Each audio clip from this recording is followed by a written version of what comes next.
नहीं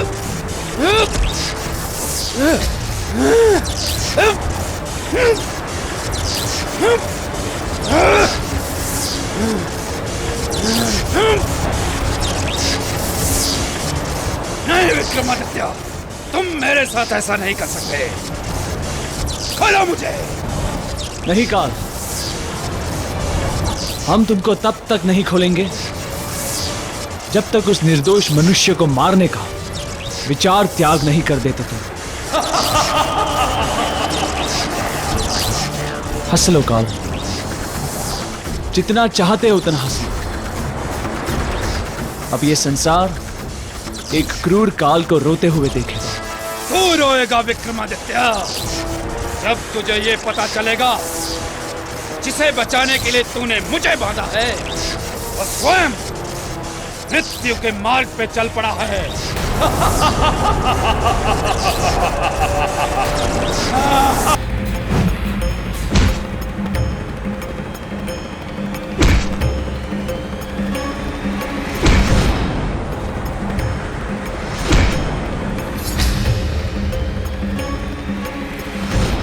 अच्छा माँ, अब तू आराम से सो जाना। मैं महारानी जी की पूजा खत्म होते ही वापस आ जाऊंगा। जल्दी आना। हाँ माँ, जल्दी ही आऊंगा। श्रीमान बेताल, मैं जानने को उत्सुक हूं कि कथा में आगे क्या हो और युद्ध का परिणाम क्या हो। सब बताऊंगा राजन। आगे हुआ ये कि जीवित तितलियां। तितलियां? इसका मतलब सौंदर्य लेखा यहाँ आ रही है और वो ये मेरी स्त्री वाली आवाज भी सुन लेगी। सौंदर्य लेखा? राजन, आप जरा यहीं रुकिए क्योंकि मुझसे मिलने कोई आया है प्रेत लोक से। बेतालनी मैंने बताया था ना, मैं उससे मिलकर उसे वापस भेजकर जल्दी आता हूँ।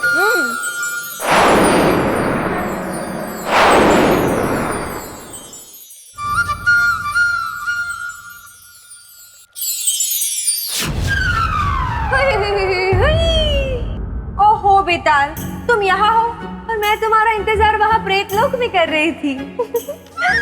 अरे बेताल, कुछ तो बोलो।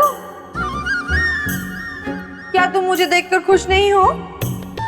कुछ तो कहो। अब इसको कैसे बताओ कि ब्रह्मदेव ने तो मुझे कुछ बोलने लायक ही नहीं छोड़ा। डांट दो या ताने मारो।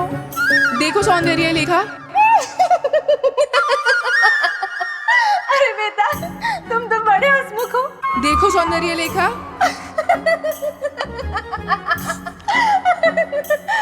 अब बस भी करो बेताल, अब तो अपनी आवाज में बात करो। क्यों, तुम्हें ये आवाज पसंद नहीं है? बिल्कुल नहीं। फिर तो हमारा विवाह भी नहीं हो सकता सौंदर्य लेखा। पर ऐसे क्यों? देखो सौंदर्य लेखा, ये एक बड़ी दुख भरी कहानी है। मेरी आवाज एक श्राप की वजह से हमेशा के लिए ऐसी हो गई है, अब कभी पहले जैसी नहीं हो पाएगी। तो विवाह करने का क्या अर्थ? नहीं नहीं बेटा, तुम तो मुझे ऐसे आवाज में भी पसंद हो। लेकिन मुझे पसंद नहीं है, मैं ऐसे विवाह नहीं कर सकता। अच्छा नहीं लगेगा। जब तुम बोलोगी तो लगेगा कि तुम बोल रही हो, और जब मैं बोलूंगा तो भी यही लगेगा कि तुम ही बोल रही हो। और जब सब कुछ बोलना ही तुम्हें है तो विवाह करने का क्या अर्थ? नहीं बेटा, ऐसे नहीं हो सकता। इस शाप का कोई तो तोड़ होगा। इसका सिर्फ एक ही तोड़ है सौंदर्य लेखा। किष्किंधा पर्वत जाना होगा। हम दोनों को? नहीं, सिर्फ तुम्हें। और वहां जाकर श्री बेतालेश्वर का जाप करना होगा 90 लाख बार। सोच लो। फिर अपना विवाह हो जाएगा?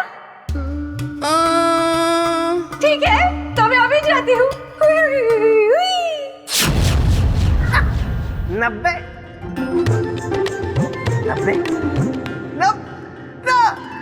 90 लाख बार जाप करने के बाद कोई विवाह के लायक बचता है क्या? पगली।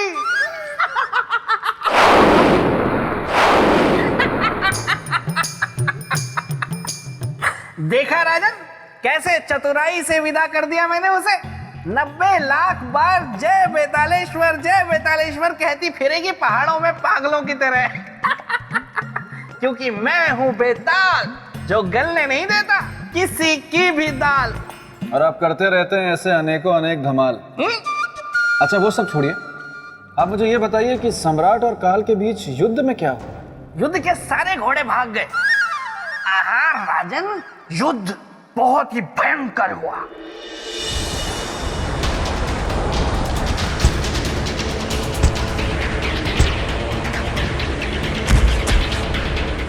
क्यों विक्रमादित्य, और करोगे परोपकार और बचाओगे उस घर के दीपक को? यह तृप्त हो गया मन। नहीं काल, एक परोपकारी का मन तब तक तृप्त नहीं होता जब तक वो अपने परोपकार का परिणाम नहीं देख लेता। तो अभी दिखाता हूं तुम्हें। या!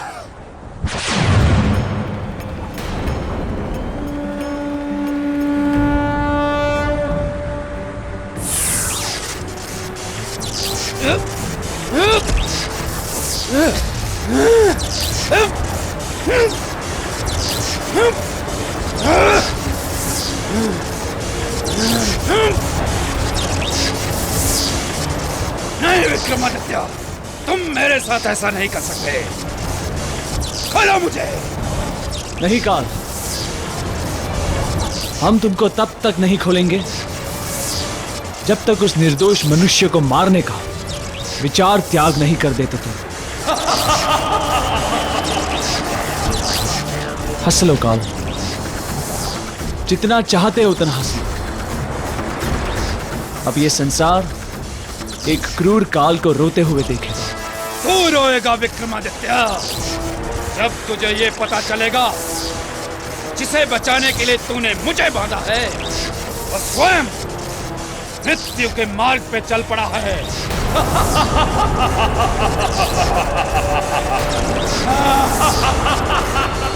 मेरे कारण महारानी जी को पूजा में बहुत देर हो गई। मुझे शीघ्र महल पहुंचना होगा। ये क्या? आप लोगों ने मुझे घेर क्यों लिया? क्योंकि तुम्हारी मृत्यु का आदेश है। मृत्यु का आदेश? पहना दो इसे बेड़ियां। किंतु सैनिकों, मुझे बंदी बनाने का कारण तो बताइए। मेरा अपराध क्या है? चतुर अपराधी कारण पूछकर खुद को निर्दोष सिद्ध करना चाहता है। छोड़ दो मुझे। बिना अपराध जाने मैं यहाँ से नहीं जाऊंगा। तुम लोगों को मुझे मेरा अपराध बताना ही होगा। ये किसकी आवाज है? बेटा ले चलो इसे घसीट के। मैं नहीं जाऊंगा। अरे कौन है? छोड़ दो मुझे। कौन है? बेटा नामदेव, मेरे बेटे को कहाँ लेके जा रहे हो? मैं नहीं जाऊंगा। छोड़ दो। नामदेव बेटा, ये कौन लोग हैं जो तुझे बलपूर्वक लेके जा रहे हैं? सैनिक मुझे अपने साथ कैदी बनाकर ले जा रहे हैं। अरे छोड़ दो मेरे बेटे को। ये महाराज का आदेश है। भावनाओं की आंच से नहीं पिघलेगा माता। हटिए, बाधा मत बनिए। ले चलो इसे। छोड़ दो मुझे। मेरे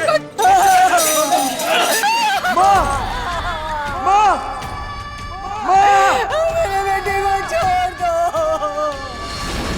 विक्रमादित्य, खोल दे मुझे, अन्यथा पछताएगा तू।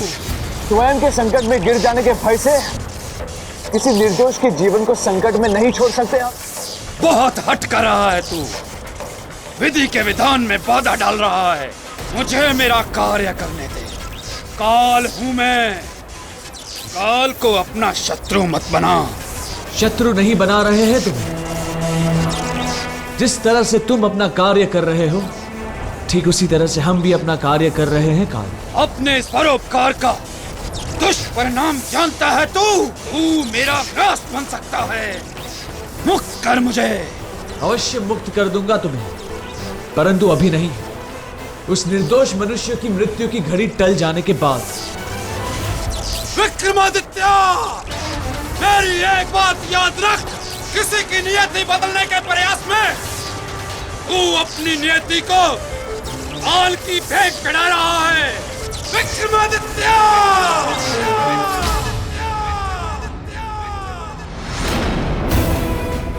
प्रश्न हमारे सुहाग के जीवन का है। हमें अपने सुहाग की रक्षा के लिए काल को रोकना ही होगा। रुक जाइए महारानी, रुक जाइए। नहीं आचार्य जी, अब ये शतरानी रुकेगी तो सीधे काल के सामने। परंतु महारानी काल को ऐसे नहीं रोका जा सकता है। तो फिर कैसे रोका जा सकता है? क्या विधि है काल को रोकने की? महाकाल की आराधना। तो हम अभी महाकाल की आराधना आरंभ करेंगे। व्यवस्था की जाए। यह भी नहीं कर सकते महारानी। क्यों? अभी क्यों नहीं कर सकते? क्योंकि अभी वो घड़ी आई नहीं।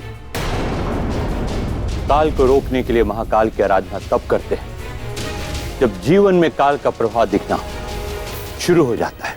तो फिर हमें उस घड़ी का पता कैसे चलेगा?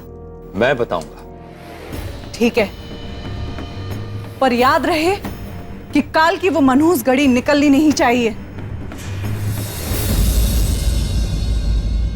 दुस्साहसी, विश्वासघाती, नहीं जानता था तू इतना बड़ा छल करेगा। क्षमा करें महाराज, परंतु पूछने की दृष्टता कर रहा हूं। आपके इस क्रोध का कारण क्या है? मेरा अपराध क्या है? तेरा अपराध इतना बड़ा है कि उसके सामने मृत्यु दंड भी छोटा है। बेशक आप मुझे मृत्यु दंड दे दीजिए, परंतु आप मुझे मेरा अपराध बता दीजिए।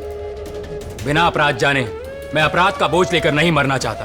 तुझे जिस पेड़ ने छांव दी, तूने उसी की जड़ को काटा है।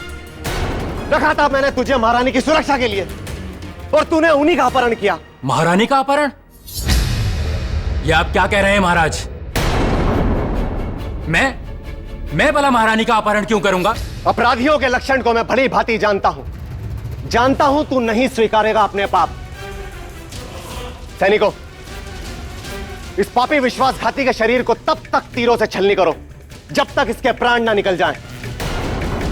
तेरे दंड से संसार सीख लेगी विश्वासघाती कि विश्वास के नाव में छेद करना कितना बड़ा अपराध है।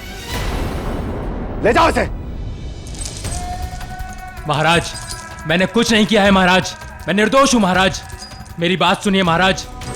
महाराज, मेरी बात सुनिए महाराज। अरे कोई तो रक्षा करो मेरे बेटे की। अरे कोई तो बचाओ मुझे अंधी की लाठी को। कोई तो।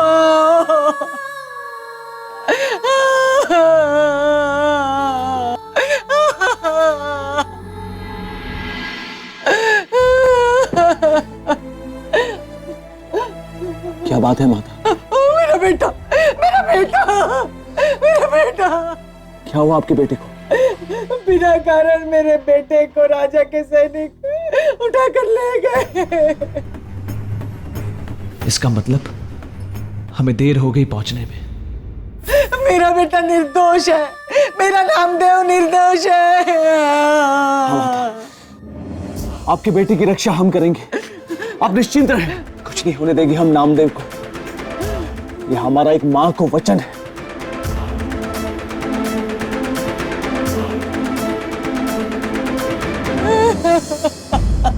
नामदेव, अभी भी समय है, अवसर देता हूं और क्षमा करने का अनुरोध भी करूंगा महाराज से। सेनापति जी, मैंने महारानी को नहीं छिपाया है, उनका अपहरण मैंने नहीं किया है। आप मेरी बात का यकीन क्यों नहीं करते? जो सुरक्षा कर रहा था वही कह रहा है ये बात। सेनापति जी, मैं अपनी माँ की सौगंध खाकर कहता हूँ, मैं विश्वासघाती नहीं हूँ। मैंने महारानी का अपहरण नहीं किया है। ऐसा घिनौना काम करने से पहले मैं कई बार सोचूंगा। मतलब तू अपना मुंह नहीं खोलेगा? सैनिकों, निशाना लगाओ इस पर और छलनी कर दो इसके शरीर को। लगाओ निशाना। मैंने महारानी को नहीं छिपाया है।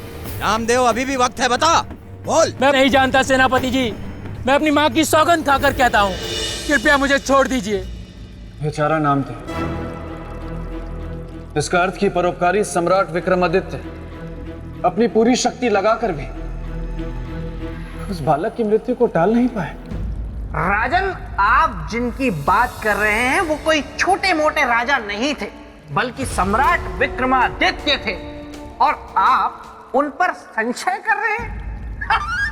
भूलिए मत राजन, जहां ना पहुंचे आदित्य वहां पहुंचे विक्रमादित्य।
देवदूत, आप कुछ बोलते क्यों नहीं? आप ठीक है देवदूत?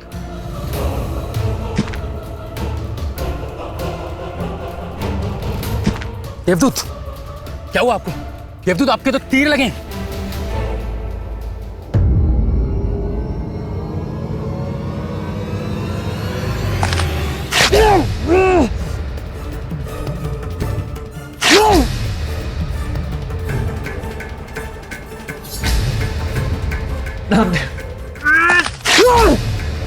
देवदूत, आप ठहरिए, मैं आपके लिए जल लेके आता हूं।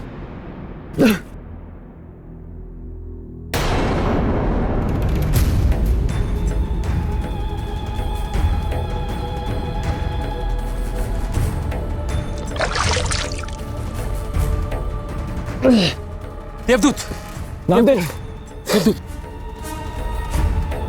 नामदेव, हमारी चिंता मत करो। अपनी माँ को लेकर कोई सुरक्षित स्थान पे जाओ, जाओ। नहीं देवदूत, यूं घायल अवस्था में मैं आपको छोड़कर नहीं जा सकता। हट मत करो नामदेव, तुम्हारा जीवन संकट में। जाओ तुम। अपने प्राण बचाने वाले को छोड़कर चला जाऊं? नहीं देवदूत, किंतु एक बात समझ में नहीं आई, आपने मुझ जैसे साधारण व्यक्ति की जान बचाने के लिए अपने प्राण संकट में क्यों डाले? क्योंकि तुम निर्दोष हो, दोषी नहीं हो तुम।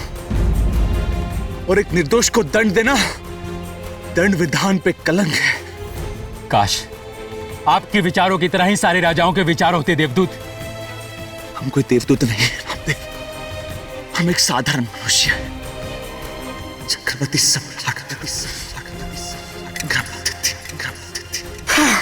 सम्राट, आगे खोलिए सम्राट, सम्राट कुछ बोलिए, सम्राट, सम्राट कुछ बोलिए, सम्राट आंखें खोलिए।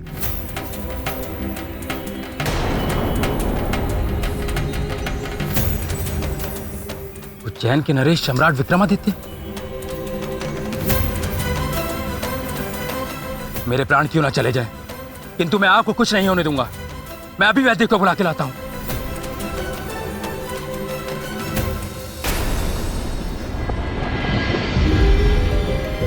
कोई सूचना ना कोई संदेश, न जाने कहां किस अवस्था में होंगे सम्राट। हे परमात्मा, ये किस धीरज की परीक्षा ले रहे हैं आप?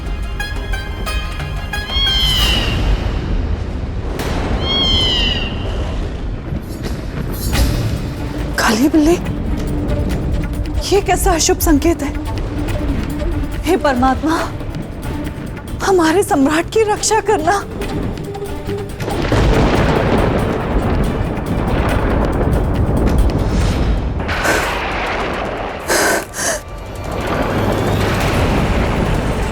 सिंदूर की धार, नहीं, हमारा सिंदूर नहीं बह सकता। हमारे स्वाग पर कोई संकट नहीं आ सकता। धीरज रखिए महारानी जी। धीरज? किस बात का धीरज रखें आचार्य जी? इस बात का जो मैं आपसे बताने जा रहा हूं। तो फिर शीघ्र ही बताइए। महारानी, सम्राट विक्रमादित्य के जीवन में राहु दोष प्रारंभ हो चुका है। वो है तो केवल आज रात्रि तक के लिए, परंतु क्या आचार्य जी? यदि आज की रात कुशलता से बीत गई तो सम्राट के जीवन में कोई अमंगल नहीं होगा। और यदि हुआ तो? ईश्वर न करे ऐसा हो। और यदि हुआ तो चिंता गहन है। तो हम उस चिंता की चिता जला देंगे आचार्य जी। ये एक क्षत्राणी सम्राट विक्रमादित्य की पत्नी चित्रलेखा का वचन है। आप बस हमें उपाय बताएं। उपाय है।